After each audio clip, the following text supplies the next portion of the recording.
bravery and determination. In the sprawling war room of the guerrillist headquarters, Ruda, surrounded by his most trusted generals, presided over a meeting that would determine the next phase of their military conquest. The room was charged with tension and anticipation as the focus turned to Beariz, a nation renowned for its resilience and unyielding spirit. The generals knew that this campaign would not be as swift or as simple as the previous ones. Beariz was different. As the discussion progressed, one of the generals suggested adopting a strategy similar to the one used with Leoni's, a combination of psychological warfare and diplomacy to coerce surrender. Ruda, however, quickly dismissed the notion, his expression a mix of determination and respect for the adversary they were about to face. "You are mistaken," Ruda began, his voice resonating with authority. "Beariz is unlike Leoni's or Tajera. Their spirit is indomitable. They will not bow to threats or fear. They are people forged in the crucible of hardship, and they would rather die fighting than surrender." The generals listened intently as Ruda continued, his words painting a vivid picture of the challenge that lay ahead. "The bears are a stubborn and resilient species. They are fewer in number compared to our forces, but their bravery and determination are unmatched. They will fight us with everything they have, to the very last breath." Ruda paused, allowing the gravity of his words to sink in. He knew that the path ahead would be fraught with challenges, but he was confident in his ability to lead his forces to victory. His knowledge of Beariz, meticulously gathered through the guerrillist intelligence network, was comprehensive. He understood their strengths and weaknesses, their strategies, and their resolve. "The civilians of Beariz are not passive observers," Ruda explained, his tone conveying both respect and admiration. "They will take up arms alongside their soldiers. They will act as human shields, fighting to protect their homeland. Their military strategy is based on 3 waves. The first wave consists of civilians armed with rudimentary weapons. The second wave is made up of newly trained soldiers, and the final wave is the elite units, equipped with advanced weaponry. Blitzkrieg tactics, which have served us well so far, will not easily penetrate Beariz's defenses." One of the generals, a seasoned veteran, leaned forward, his brow furrowed with concern. "Pacifying Beariz could take over a year, perhaps even longer. Our resources will be stretched thin, and the costs, both in terms of men and material, will be high." Ruda nodded, acknowledging the challenge. "I am aware of the sacrifices we must make, but we will prevail. We must ensure that our production of food and weapons remains uninterrupted. This will be a war of attrition, and we will need to be prepared for a prolonged conflict. However, victory is within our grasp if we remain resolute." The generals exchanged uneasy glances, recognizing the daunting task that lay ahead. But Ruda's confidence and strategic foresight inspired them, and they knew they had no choice but to follow his lead. "The commander of their forces, General Blura, is a formidable opponent," Ruda continued. "He is a master tactician, and his leadership will make our campaign even more challenging. However, we have the advantage of numbers, resources, and a unified command. We will wear them down, inch by inch, until there is nothing left to resist." As the meeting drew to a close, the generals dispersed, each assigned specific tasks to ensure the readiness of guerrillists' forces. The atmosphere in the corridors of power was one of urgency and determination, as preparations for the conflict with Beariz were set in motion. Meanwhile, in Beariz, the people and their military were equally aware of the storm gathering on the horizon. Unlike the nations that had fallen before them, Beariz had no illusions about the nature of the enemy they faced. They had witnessed the devastation wrought upon Tajera and Leoni's, and they knew that guerrillists would stop at nothing to achieve its goals. In the heart of Beariz, General Blura rallied his forces, preparing them for the inevitable clash. He addressed his soldiers, his voice carrying the weight of conviction and unshakable resolve. "We are Beariz," Blura declared, his words echoing across the ranks of soldiers standing before him. "We are not a people who surrender. We do not bow to tyrants or invaders. We fight, and we fight until the very end. This land is our home, and we will defend it with our lives." The guerrillists may have more soldiers, more weapons, and more resources, but they do not have our spirit. They do not have our courage. The soldiers of Beariz, hardened by years of training and the knowledge of what was at stake, responded with a resounding roar of approval. They were prepared to fight for every inch of their homeland, to protect their families, and to preserve their way of life. They knew that the road ahead would be difficult, but they were ready to face whatever challenges came their way. As the days turned into weeks, Beariz fortified its defenses, prepared for the onslaught that was sure to come. Civilians joined the military effort, training alongside soldiers and preparing for the battle that would determine the fate of their nation. The air was thick with anticipation as the people of Beariz steeled themselves for the fight of their lives. In Guerrillas, the war machine continued to mobilize, with factories working around the clock to produce the weapons and supplies needed for the campaign. Troops underwent rigorous training exercises, honing their skills and preparing for the challenges that lay ahead. The stage was set for a conflict that would test the limits of both nations' resolve, a battle that would shape the destiny of the continent for years to come.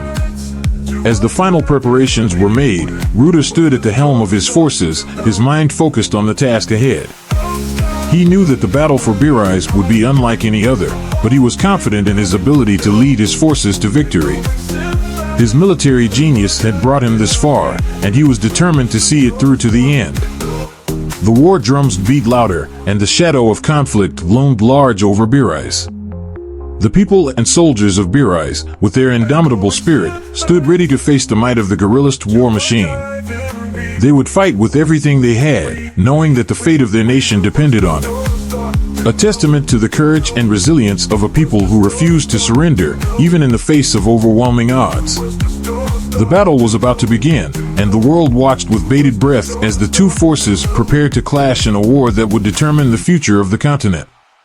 The three-wave strategy of Beariz, a fortress of resistance. The Beariz military, fully aware of the looming threat posed by the guerrillist forces, devised a unique and formidable defense strategy known as the three-wave strategy. This approach was designed to leverage the nation's deep-rooted sense of unity, resilience, and unparalleled martial spirit.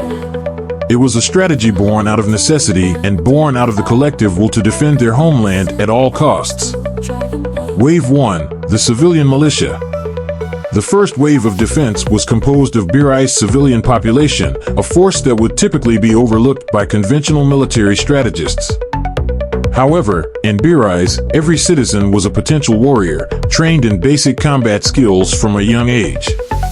This group, known as the civilian militia, was armed with rudimentary weapons, simple firearms, bows and arrows, spears, and even improvised explosives. These civilians were not just ordinary people, they were mothers, fathers, shopkeepers, teachers, and farmers, ordinary citizens who had taken up arms to defend their homes and families. Their role was not merely to hold the line, but to disrupt and weaken the enemy's advance. They were strategically positioned in key locations throughout Beariz, utilizing their intimate knowledge of the terrain to set traps, launch ambushes, and execute guerrilla tactics. The civilian militia's objective was to slow down the guerrillist advance, inflict casualties, and create chaos among the enemy ranks. Their presence on the battlefield sent a powerful message. Beariz would not surrender without a fight, and every citizen was willing to lay down their life for their country. The sheer resolve of these civilians was a psychological weapon in itself, as the guerrillist forces were forced to contend with an enemy that was everywhere and nowhere at once. Wave 2, the fresh recruits. Following the civilian militia, the second wave consisted of Beariz newly trained soldiers, young men and women who had recently completed their military training. Though lacking the experience of their veteran counterparts, these recruits were highly motivated and fiercely loyal to the cause. They were equipped with standard military gear, including rifles, grenades, and body armor, and were trained to operate in small, highly mobile units. The second wave's mission was to reinforce the positions held by the civilian militia and engage the guerrillist forces in direct combat. They operated with a degree of flexibility, moving swiftly across the battlefield to exploit weaknesses in the enemy's formations. Their youth and vigor made them ideal for hit-and-run tactics, launching surprise attacks and then quickly retreating to avoid being overwhelmed. The newly trained soldiers also served as a buffer, allowing the elite units of Beariz military to prepare for the final phase of the defense. Their role was crucial in ensuring that the guerrillist forces remained off balance, unable to gain a foothold or establish supply lines. This wave was the heart of Beariz's defensive strategy, a testament to the nation's commitment to stand against the might of guerrillist aggression. Wave 3, the Elite Vanguard. The final wave of the Beariz defense was the Elite Vanguard, Beariz's most seasoned and battle-hardened soldiers. These were the veterans who had seen countless battles, the warriors who had honed their skills over years of combat. They were equipped with the most advanced weaponry Beariz had to offer: state-of-the-art rifles, precision sniper gear, anti-tank weapons, and heavy artillery. The Elite Vanguard was Beariz's last line of defense, deployed strategically to counter the most significant threats posed by the guerrillist forces. These units were responsible for launching counteroffensives, striking at the heart of the enemy's command structures, and taking out high-value targets with precision. They were masters of both conventional and unconventional warfare, capable of turning the tide of battle even in the direst circumstances. The role of the Elite Vanguard was not only to defend, but to deliver devastating blows to the enemy, breaking their morale and forcing them into a retreat. They operated with surgical precision, using their superior training and equipment to outmaneuver and outgun the guerrillist forces. The very presence of the Elite Vanguard on the battlefield served as a rallying point for the entire Beariz military, inspiring confidence and reinforcing the nation's indomitable spirit. Resilient defense. Together, the three waves form a comprehensive, multi-layered defense strategy that transforms Beariz into a bastion of resistance. The militia, the recruits, and the Elite Vanguard represent the unity and determination of the people of Beariz, a nation that will fight tooth and nail to defend its sovereignty. The three-wave strategy is more than just a military tactic. It reflects the values of Beariz, a testament to the resilience and courage of its people. It is a strategy that recognizes the importance of each individual in defending the country, from the youngest recruit to the most seasoned veteran.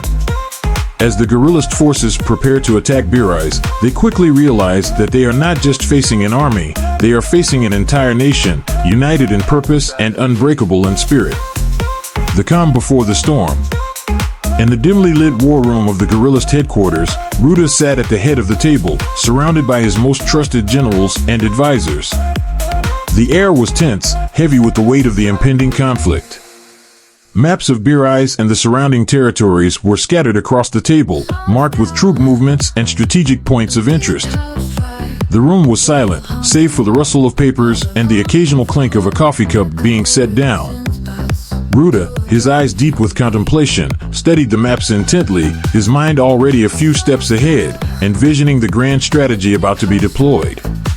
His hand, still bandaged from his recent confrontation with Husey, throbbed with a dull ache, but he ignored it, focusing on the task at hand.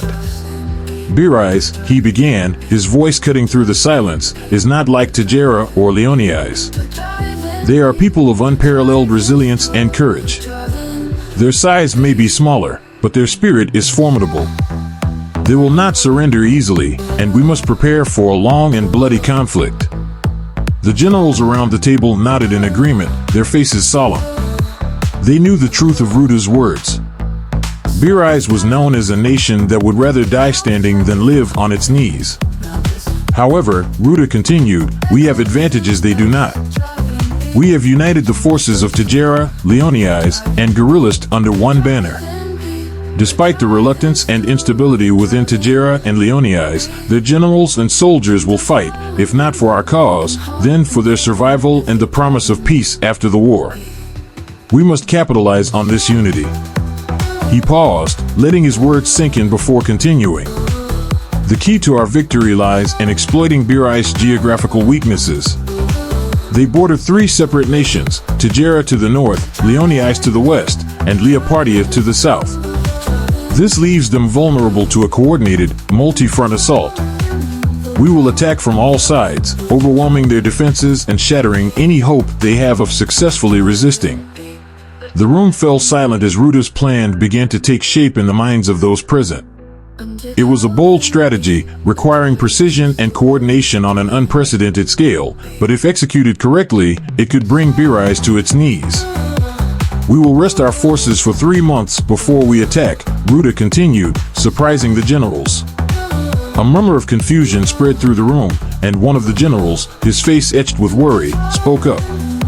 Sir, wouldn't it be wiser to strike while the iron is hot? The momentum of our blitzkrieg is still fresh. A delay might give Beariz time to consolidate their defenses. Ruda, ever the strategist, shook his head. Blitzkrieg is not a universal solution. It works in some situations, but Beariz requires a different approach. A 3-month pause will serve multiple purposes. It will allow our soldiers to rest and recover from the campaigns in Tajera and Leonias. It will also give us time to replenish our supplies, increase food production, and enhance our weapons manufacturing. He leaned forward, his gaze sweeping the room. But more importantly, it will create a sense of impending doom in Beariz.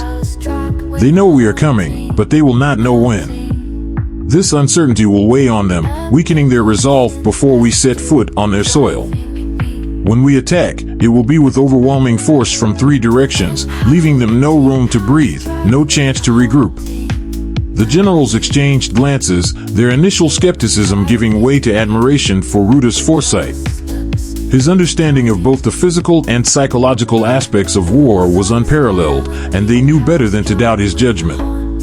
Ensure our factories and food production facilities operate at maximum capacity during this time, Ruda ordered. Our soldiers must be well-fed, well-armed, and well-rested when the time comes. The bonuses and incentives I have authorized will help boost the morale of the workers. They must understand that their efforts are as crucial to our success as the soldiers on the front lines. He paused, his expression softening for a moment. And remember, we are not fighting for destruction. We are fighting to create a lasting peace under guerrillist rule, a peace that will benefit all who live under our banner. But that peace can only be achieved through strength. Show no mercy to those who oppose us, but extend a hand of friendship to those who submit. Beariz encirclement, a nation besieged. As the final echoes of deliberation faded within the imposing walls of guerrillist's war room, Ruda rose from his seat, his sharp mind already racing ahead to the next steps in his grand campaign. The successful conquests of Tajera and Leonias had only whetted his appetite for more, and now his sights were set firmly on Beariz. Yet, unlike the previous nations that had fallen to guerrillist's might, Beariz presented a unique challenge, one that required careful planning and a deep understanding of its geographical vulnerabilities. Beariz, though smaller in size compared to its neighbors, was a nation renowned for its fierce independence and the indomitable spirit of its people. Nestled between 3 powerful nations, Tajera to the north, Leonias to the west, and Leopardia to the south, Beariz found itself in an unenviable position, surrounded on nearly all sides by potential enemies. Ruda recognized this strategic disadvantage and sought to exploit it to its fullest potential. In the days following the strategy meeting, Ruda convened with his top generals to outline his plan of attack. The key to Beariz's downfall, he explained, lay in a meticulously coordinated 3-pronged assault that would strike at the very heart of the nation, cutting off its lifelines and overwhelming its defenses before it had a chance to mount a significant resistance. Beariz is a fortress surrounded by enemies, Ruda began, his voice steady and filled with confidence as he addressed his assembled generals. Its people are strong, its military capable. But no fortress can stand if it is besieged from all sides. Our task is to encircle Beariz, to squeeze the life out of it until it has no choice but to surrender. He gestured to the large map of the continent spread across the table, his fingers tracing the borders that defined Beariz's precarious position. To the north, Ruda continued, we have Tajera, now firmly under our control. The Tajera forces, bolstered by their newfound allegiance to guerrillist, will advance southward into Beariz. Their objective will be to seize control of key military installations and disrupt any efforts to mobilize reinforcements. The generals around the table nodded in agreement, fully aware of the strength that Tajera's seasoned soldiers would bring to the campaign. The once proud nation, now a vassal of Guerillist, would serve as the northern hammer in Ruda's grand strategy. To the west, Ruda continued, we have Leoni's. The wounds of their recent defeat are still fresh, and their soldiers are eager to prove themselves. We will use this to our advantage. The Leoni's forces will press eastward, focusing on the major urban centers and transportation hubs. By severing Beariz's western supply lines, we will cripple their ability to sustain a prolonged conflict. Again, the generals acknowledged Ruda's insight, recognizing the importance of cutting off Beariz's access to the resources it would need to maintain its resistance. But it is from the south, Ruda said, his voice taking on a more serious tone, that we will deliver the decisive blow. Leopardia, our most loyal ally, will strike from below, targeting Beariz's most vulnerable flanks. The Leopardian forces, well-versed in blitzkrieg tactics, will push forward with speed and precision, capturing strategic points and encircling the Beariz capital from the south. This will force their government to the negotiating table, or crush them entirely if they refuse. As Ruda spoke, the full scope of his plan became clear to those gathered in the war room. It was a strategy that capitalized on Beariz's greatest weakness, its geographical position, while leveraging the strengths of Guerillist's combined military forces. The three-pronged assault would stretch Beariz's defenses to the breaking point, leaving it vulnerable to a swift and decisive victory. But Ruda was not content to rely solely on brute force. He knew that the success of his plan depended on more than just military might. It required careful coordination, precise timing, and a deep understanding of the enemy's weaknesses. We must also consider the psychological aspect of this campaign, Ruda added, his gaze sweeping across the room. The people of Beariz are resilient, but they are not invincible. By attacking them from all sides, we will sow confusion and fear. Their leaders will be forced to make difficult decisions, and in their desperation, they will make mistakes. It is our job to exploit those mistakes and turn them to our advantage. He paused, letting his words sink in before continuing. This will not be an easy campaign.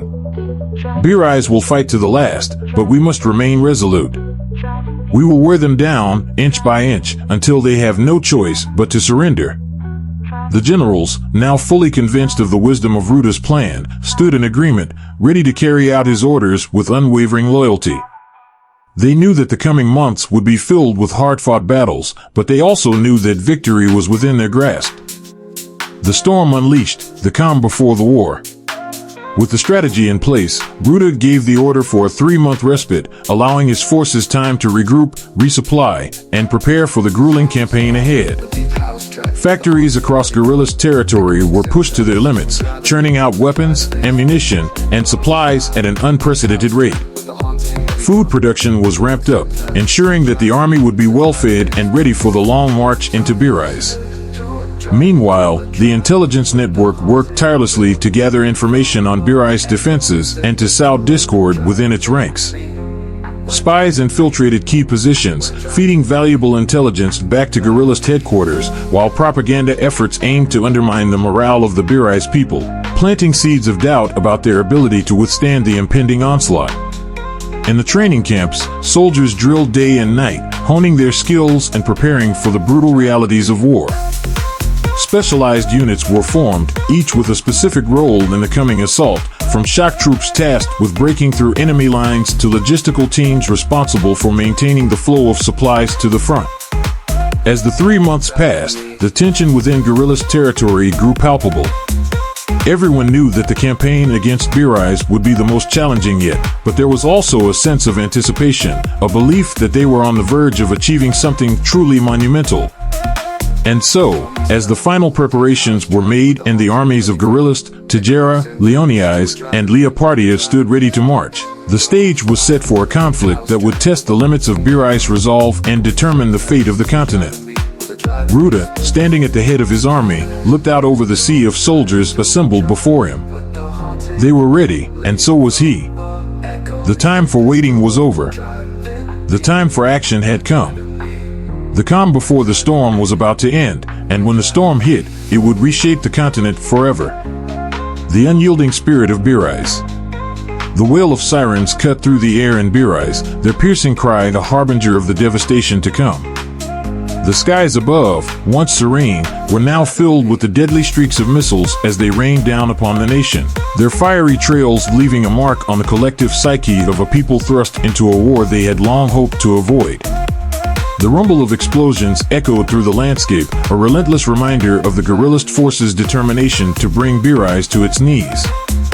Beariz, though proud and steadfast, lacked the advanced air defense systems that had offered some measure of protection to its neighbors. With anti-aircraft guns that had seen better days, the nation's defense forces fired desperately into the heavens, their efforts heroic but tragically ineffective against the technological superiority of their enemy. The missiles tore through the air, finding their targets with devastating precision, reducing once sturdy buildings to heaps of rubble, and leaving entire neighborhoods in ruins.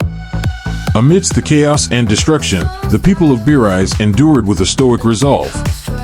They had known this day might come, had heard the warnings, and yet, as the storm of war finally descended upon them, they refused to surrender to despair.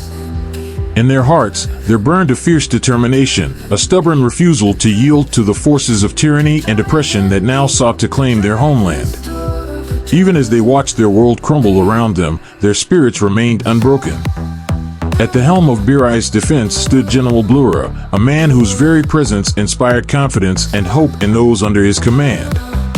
A seasoned warrior with a deep love for his country, Beariz had dedicated his life to the service of Beariz, and now, as his nation faced its darkest hour, he stepped forward to lead with unwavering resolve.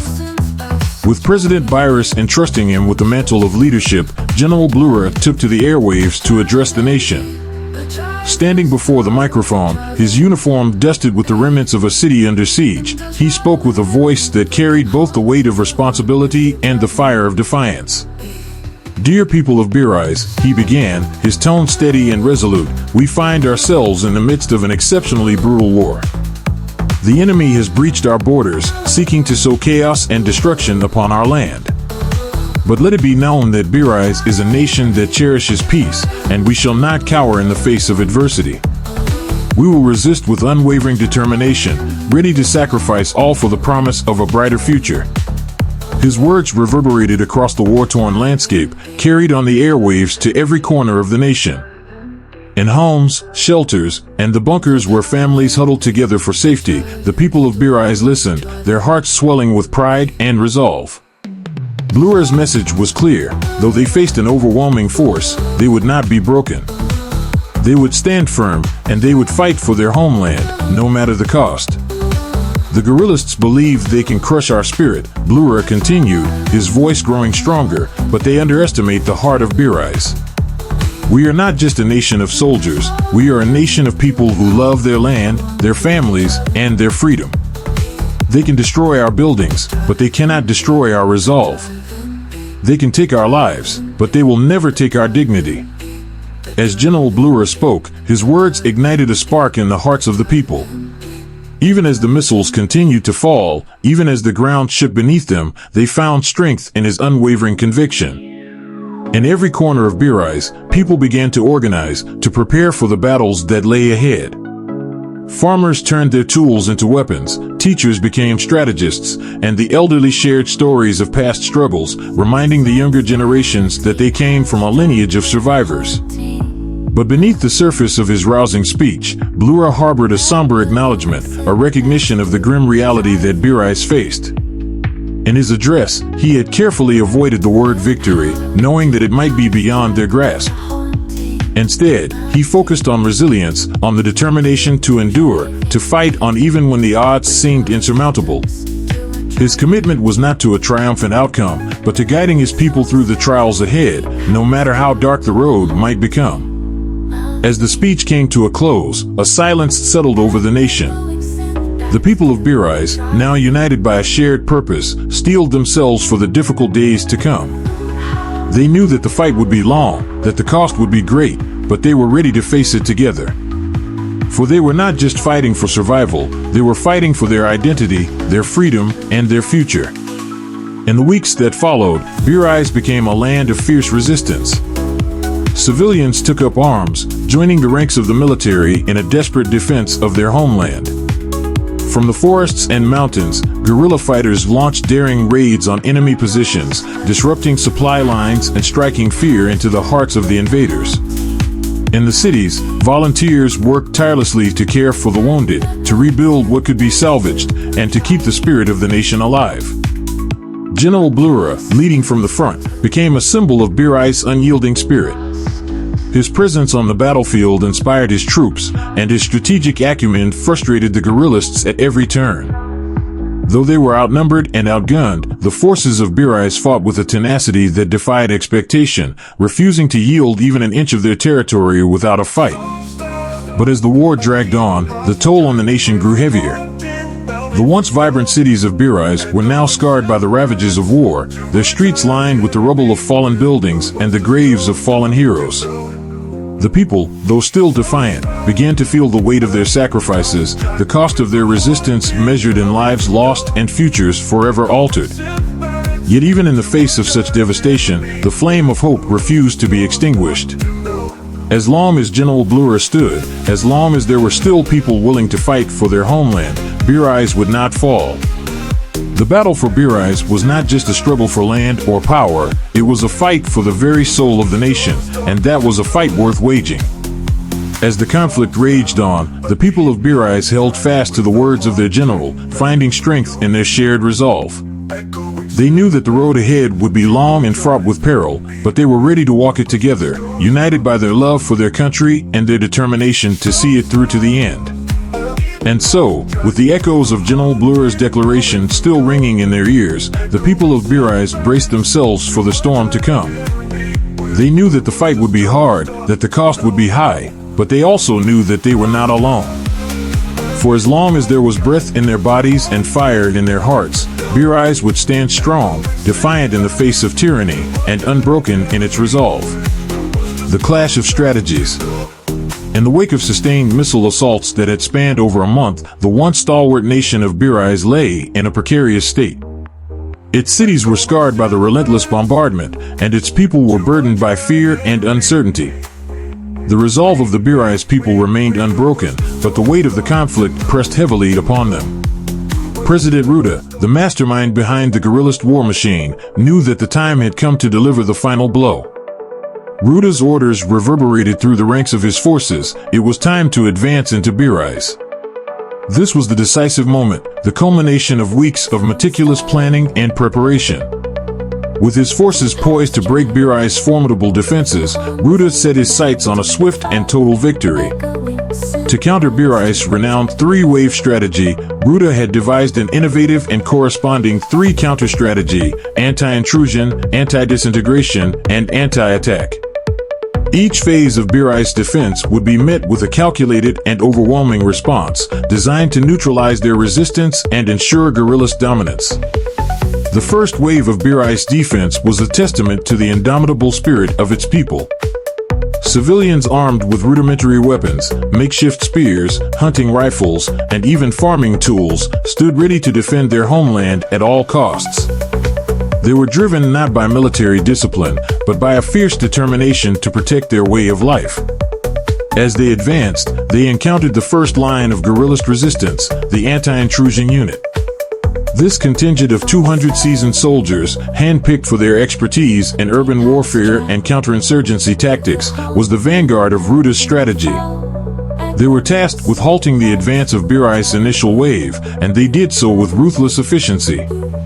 The anti-intrusion unit was trained to identify and neutralize threats swiftly, using a combination of advanced technology and brutal close-quarters combat. Civilians who had hoped to surprise the guerrillist forces found themselves met with overwhelming force. The battle was quick and brutal, with the anti-intrusion unit maintaining control of the urban terrain, repelling the Beariz fighters with minimal casualties on their side. Yet, the resolve of the Beariz civilians could not be entirely extinguished. Though many fell in the initial confrontation, others retreated, regrouping to fight another day. Their resistance, though weakened, continued to smolder like embers waiting to ignite. The second wave of Beariz's defense brought forth newly trained soldiers, eager and determined to prove their worth on the battlefield. They were young and passionate, filled with the belief that their courage could turn the tide of war. However, they were met by the guerrillist anti-disintegration group, a force of 500 soldiers drawn from various branches of the military. These troops were not only seasoned, but were also adept at maintaining the cohesion of their defensive front.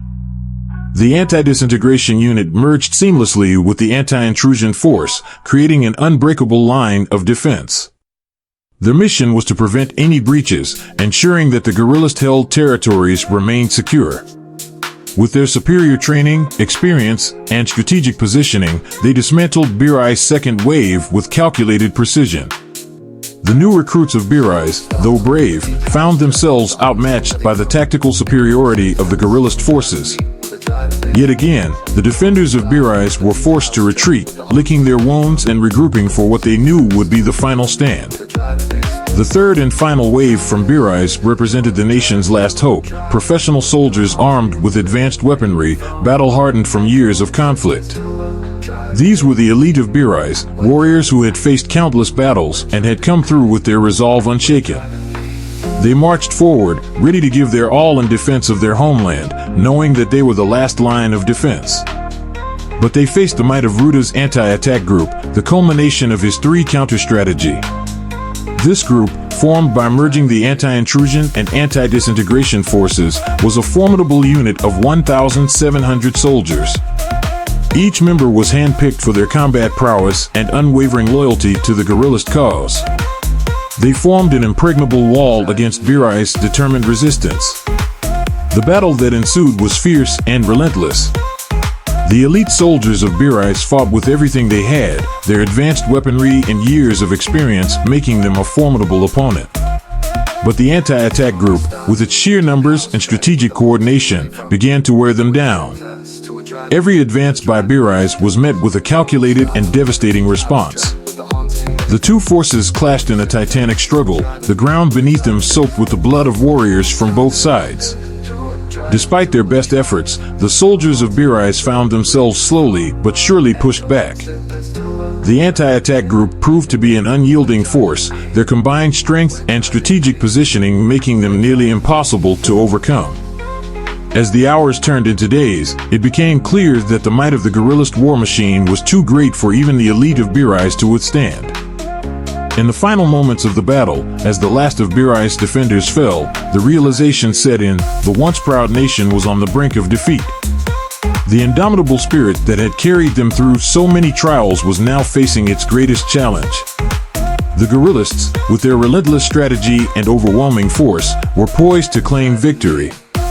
As the dust settled on the battlefield, the guerrillist generals observed the results of Ruda's strategy with a mix of admiration and relief. The meticulously devised plans had been executed with precision, and the combined might of the anti-intrusion, anti-disintegration, and anti-attack units had proven to be too much for Beariz to overcome. But even in defeat, the spirit of Beariz remained unbroken. Though their defenses had crumbled, the people of Beariz had fought with everything they had, their courage and determination shining through in the darkest of times. And as the guerrillist forces began to consolidate their victory, they knew that the battle for Beariz had been won not just with military might, but with the unwavering resolve of those who had fought for their homeland, no matter the odds.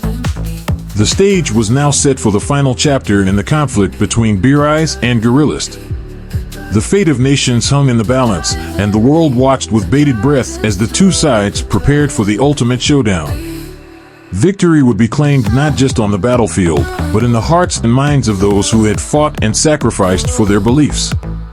And in the end, it was the spirit of Beariz that would define the legacy of this war, a testament to the strength of a people who refused to surrender, even in the face of overwhelming adversity. The Siege of Kazan. As the three-pronged guerrillist assault penetrated deep into the heart of Beariz, the invaders found themselves facing a level of resistance that exceeded their worst expectations. The people of Beariz, driven by an unwavering sense of patriotism and a burning desire to protect their homeland, stood united against the guerrillist forces. The flames of defiance burned brightly in the hearts of every man, woman, and child as they prepared to defend their beloved nation with every resource at their disposal. Yet, despite the fierce resistance from Beariz citizens and soldiers, the sheer might of the guerrillist army, bolstered by advanced weaponry, disciplined troops, and overwhelming numbers, allowed them to overcome the initial defenses. Victory seemed almost within reach as the guerrillist forces converged on Kazan, the capital city of Beariz. Kazan was more than just the political center of Beariz, it was a symbol of the nation's identity, pride, and indomitable spirit. To take Kazan was to break the very heart of Beariz. Inside the fortified walls of Kazan, the atmosphere was charged with a mixture of grim determination and palpable tension. The people of Kazan, along with tens of thousands of trained soldiers, prepared for the inevitable battle that would determine their fate. Armed with whatever weapons they could find, axes, machetes, even makeshift spears, alongside their military-grade firearms, they were ready to face the guerrillist invaders head-on. The city itself had been transformed into a fortress, with barricades erected at key intersections, strategic positions reinforced, and every road leading to the capital rigged with explosives. It was a city braced for a final stand, where every street, building, and alley could become a battlefield. President Ruda, the mastermind behind the guerrillist invasion, watched with a mix of anticipation and calculation as his forces prepared for the assault on Kazan. He understood the gravity of the situation. Urban warfare was notoriously complex, a brutal test of endurance, strategy, and morale. The densely packed cityscape of Kazan, with its narrow streets and tall buildings, provided ample cover for ambushes and guerrilla tactics. Every window could conceal a sniper, every corner could hide a soldier ready to strike. The people of Beariz were known for their bravery and martial prowess, and they had the strategic genius of General Beariz guiding them. Ruda knew that taking Kazan would be no simple task. Gathering his generals, Ruda outlined the plan for the siege. The Beariz people are fierce and determined, he began, his voice steady but filled with the weight of the challenge ahead. Kazan is more than a city, it is the soul of Beariz. To break it, we must not only defeat their soldiers but also crush their spirit. But we must be smart. We cannot afford to lose countless soldiers in the narrow streets and fortified buildings. We must apply pressure methodically, break them down piece by piece. General Beariz, one of Ruda's most trusted strategists, nodded in agreement. The key will be to control the outskirts first, to isolate Kazan from any outside support. We should then move in slowly, using a combination of artillery bombardment and infantry advances. We need to flush them out, force them into the open. But we cannot forget the human cost, General Ekwa interjected, his voice grave. The people of Beariz are prepared to fight to the death. If we push too hard, too fast, we risk turning every citizen into a martyr. We must break their rule without destroying the city entirely. Ruda considered Ekwa's words carefully. The challenge was clear: how to conquer Kazan without reducing it to rubble, how to claim victory without inciting a resistance so fierce it would bleed his forces dry. The battle for Kazan would be a delicate balance between overwhelming force and calculated restraint, a test of Ruda's military genius. As the guerrillist forces advanced, they met with an initial wave of resistance from the civilians of Kazan. Armed with makeshift weapons and fueled by sheer determination, these citizens fought with everything they had, defending their homes and families with a tenacity that shocked the invaders. But despite their bravery, the civilians were no match for the trained soldiers of the guerrillist anti-intrusion unit, who methodically cut through the defenders, securing the outer perimeters of the city. The second wave of Beariz defense was composed of newly trained soldiers, eager to prove themselves in the heat of battle. They fought with a fervor born of desperation, but they too were met by the disciplined ranks of the guerrillist anti-disintegration force. This unit, designed to prevent any breach in the guerrillist front lines, absorbed the shock of the Beariz soldiers' assault and countered with devastating precision. The streets of Kazan ran red with blood as the battle raged on, each side determined to hold their ground. But it was the third and final wave, the elite soldiers of Beariz, battle-hardened and equipped with the best weaponry available, that posed the greatest challenge to the guerrillist forces. These warriors, led by General Beariz himself, were the last hope of Beariz. They fought with a skill and ferocity that pushed the guerrillist anti-attack group to its limits. The streets of Kazan became a battleground of epic proportions, with both sides locked in a deadly struggle for control. For days, the battle for Kazan raged on. The city was a war zone, with explosions shaking the ground and the cries of the wounded filling the air. The guerrillist forces, despite their superior numbers and equipment, found themselves bogged down in the urban landscape, facing a relentless and resourceful enemy. But slowly, methodically, they began to gain the upper hand. The coordinated assault from three directions, coupled with their relentless pressure, began to wear down the defenders. General Blura, seeing the writing on the wall, knew that Beariz was on the brink of defeat. But he refused to surrender. "We fight to the end," he told his soldiers, his voice resolute. "For every street, for every building. We will make them pay for every inch they take. We may fall, but we will not be forgotten."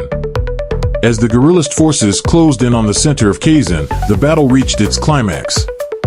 The defenders, outnumbered and outgunned, made their final stand. In the end, the overwhelming might of the guerrillist war machine proved too much for even the most determined of Beariz warriors. The city fell, its streets littered with the bodies of those who had fought to defend it. But as the guerrillist soldiers raised their flag over the smoldering ruins of Kazan, they knew that this victory had come at a great cost. The people of Beariz had fought with a courage and tenacity that few had expected, and their resistance had left a mark on the guerrillist forces. Kazan was theirs, but it was a city broken by war, its spirit battered but not completely extinguished. As Ruda surveyed the battlefield, he knew that the victory in Kazan was a testament to the strength and resilience of his army. But he also knew that the battle for Beariz was far from over. The people of Beariz had shown that they would not go quietly, and even in defeat, their spirit remained unbroken. The road to complete victory would be long and difficult, but Ruda was determined to see it through to the end.